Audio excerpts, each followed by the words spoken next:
Shalom Aleichem again, welcome back all the listeners for our Sunday morning shir of Hills Kibud. Trying to make it 9-minute shir of Kibud. So today is Purim Mishulash over here in Yerushalayim, in Chutz La'aretz. It's no longer Purim, but we have Purim Mishulash over here, so we will try to even add in a few short halachas that have what to do with Kibud in regards to Purim.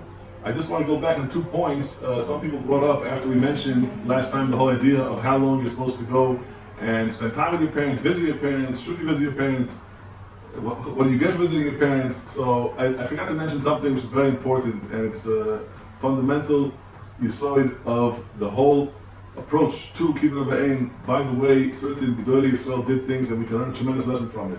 There was in Bnei Brak, everybody heard of the Chazon Ish. Chazon Ish was the Gadol Hador in the time where he was living in Bnei Brak and being the big posek of the whole Eretz Yisrael. And the Chazon Ish was a very busy person, and he was learning all day until all of his Skoczylas dropped and finished. And everybody knows this famous story that the Chazon Ish had a very interesting hanhaga. He had a very interesting custom.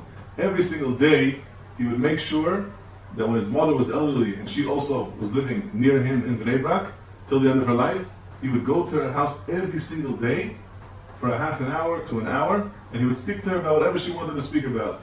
And people used to say, wow, Chazon Ish, who was more makbid about his time than the Chazon Ish? And he had the hour to go every day and walk and sit with his mother and speak about things. They were not talking about his chidushim and Gemara and halacha. They were talking about whatever she wanted to talk about. Unbelievable thing to have in mind, that the Chazon Ish left with us a very important message. Many times we have doubts how much time we should spend, we shouldn't spend, we should visit.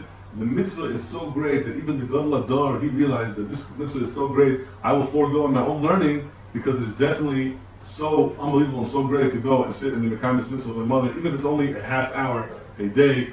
It's unbelievable. So we have to have that in mind. Another thing that people mentioned when I spoke quickly about the halachas of standing up for a parent, and as I mentioned that some people say this is a forgotten halacha, whether it's because people forgo on their kavod and they're moisel on their kavod, whatever the case may be. Some families do still have this custom where they try to teach the children that they should be makbid to stand up for the parents when they walk into the room. And like we mentioned, some people say it's enough to do it once in the morning, once at night. Some people say every time they walk in.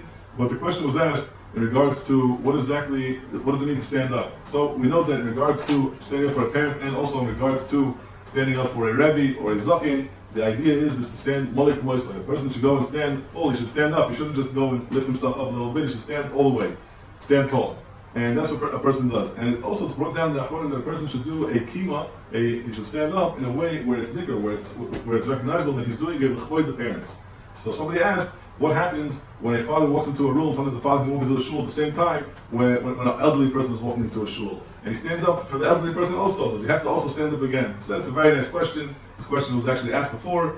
People dealt with it, and they said, no, listen, even though it's true, you have to have something which is recognizable that you're doing it with the father, but you definitely don't have to go sit back down and go stand up again. If somebody else asked, what about a parent who you see that is come closer to the house and coming into the room? Does the person have to go and sit down? If he's standing, should I sit down in order so that she will be able to go and stand up for him when he walks into the kind of that mitzvah of kima? So the truth is, some people say it's a nice thing to do. It definitely is not required. You don't have to put yourself in a situation where if you're standing, put yourself in a seat in order so you should go and be the kind of mitzvah. But it's a nice thing to do. I remember myself when I used to have these of davening with the Gadol Hador of Yosef Shalom Yashiv Zatzal, and many of his talmidim, before he would walk in, when they heard already his walker was starting to make noise and the door was coming to open, they would sit down in order to become that mitzvah of standing up for the zaken, for the gadol. So that was in regards to the halachas of kima, of standing up. Some people ask also if they're lying down in bed, or if the person says Hamatul Krishma Lamita he's out for the night, he wants to go to sleep, and then the father walks in, he wants to go tell him something, does he have to stay up? So no, the halacha is that if the person is shochet, he's lying down, he is exempt, he is potter from the mitzvah of kima for the parent. Okay, we'll try to move on a little bit with a lot of wonderful halachas that apply. Like I mentioned, we're holding over here in Purim Mishulash, a wonderful day, and we have to go and mention something b'choy Purim. So it's an interesting thing, a question I get asked every year, tons of times. Parents who know that the children, they like to drink. Why? Because it says in Orach Chaim Tofresh Tzadik Hey, it says there's a halacha based on the Gemara Megillah, Chayav Inish Libesumei, Adoyoda, Bepurai Adoyoda, right? A person should go and drink until he doesn't know the difference between Orach Haman and Baruch Mordechai. So it's very interesting. Parents a lot of times ask, they say, listen, I told my son that I remember he one time drank a little bit too much. He didn't know his limits. It was out of control. He embarrassed himself. He embarrassed other people. It was a terrible thing. How could he do this? How could he do this? What should we do?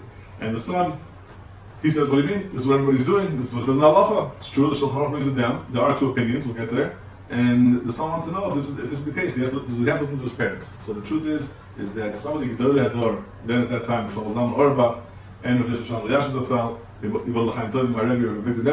they all held that if a parent is commanding a son, please do not get drunk like the way you did in the past and you embarrass yourself, so definitely the son should listen to him. There are certain cases where a person should ask his Rav, where he knows that he himself is not a person who gets out of hand, and the parents, if they know that the kid is not somebody who loses control and that type of child who likes to just end up on the floor, so such a case, the person definitely can go explain to his parents nicely and explain to them that this is the mitzvah of the day, part of the mitzvah of the day, even though the basic claim that the parents have is that we were in Shir, in the shul, and the rabbi said that the Ramah, he writes down differently than the Shulchan Aruch, he says that a person can go to sleep and be Mekayim the mitzvah, because when he goes to sleep, he definitely does another difference between Haman and Mordechai, and therefore they say that why can my son just do that? So the truth is that, like I said, if a kid is going out of control and usually has a history of ending up on the floor, and they have to pick him up, and it's very embarrassing, for sure, he should stay away from such things, especially when his parents are asking him not to do it. He should listen to his parents and be the wonderful mitzvah of Kibud and have a tremendous amount of schar. Another interesting halacha that comes up on Purim is something we haven't gotten to yet, but we'll get to it b'siyata d'shmaya, is the halacha of using the parents' services, right? Treating a parent like a messenger. So there are different guidelines to that. We will see it's later on in the Siman, you're there. Siman Reish Mem Sit Chav Hey, we'll get there b'siyata d'shmaya. But just one halacha that comes up on Purim is that people, a lot of times, they know that the parents live next to certain people that they wanted to send a shloch manos to. And a child feels very close to the parent, and the child says, listen, Mom, Dad, listen, I need you to go and bring this mishloach manos to him, and this mishloach manos to them. They turned them into a nice delivery person, and the question is that allowed, or should that be avoided? So, al pi halacha, like we're going to see, is that, of course, the Gemara says in Kedushin that a person is not allowed to go turn his parent into a shliach, into a messenger for him. A parent is not a shliach. You have to be respecting your parents. You have to give them other type of couple, not this type of job. To ask them to go and start driving around neighborhoods and delivering things for you, just because you are too lazy or tight with time, whatever the case may be. And therefore, a person should be very careful with that. However, there are many cases where a parent says, I'm going there anyways, or it's really not a tircha, I'm not doing anything right now, and it would be my pleasure to go and do it, where therefore he is moichel on the cover, or she is moichel on their cover, where they can go and give the mishloach manos to a person. But of course, persons should definitely take care. You should definitely think about it before they ask such requests from parents to go and be delivery people. So we have over here also a very important halacha in regards to parents that are unfortunately getting elderly, and some people are losing their seichel a little bit, and it's a very difficult shaila what to do, how to address such a case. It's very difficult, not something that you can say over in a shir because every case is different, but there are many cases that come up all the time about parents who unfortunately have Alzheimer's, or somebody who's very old and they hit the children while they're walking them in the street because they're not with it. And the question is what to do. So the truth is in Shulchan Aruch, in Reish Mem, you're there, Reish Mem Sif Yud, we see over there that a parent lost their mind, unfortunately. So definitely, it's a very delicate case, and therefore the Shulchan Aruch gives the advice that a person should try to get somebody else, an assistant, not a child, and he should go and do this process of walking them or dealing with them, because otherwise he'll get into shilas that could be very difficult. Okay, so we wish you again a Freilich Purim, and we should have the Hashpah from Purim always with us.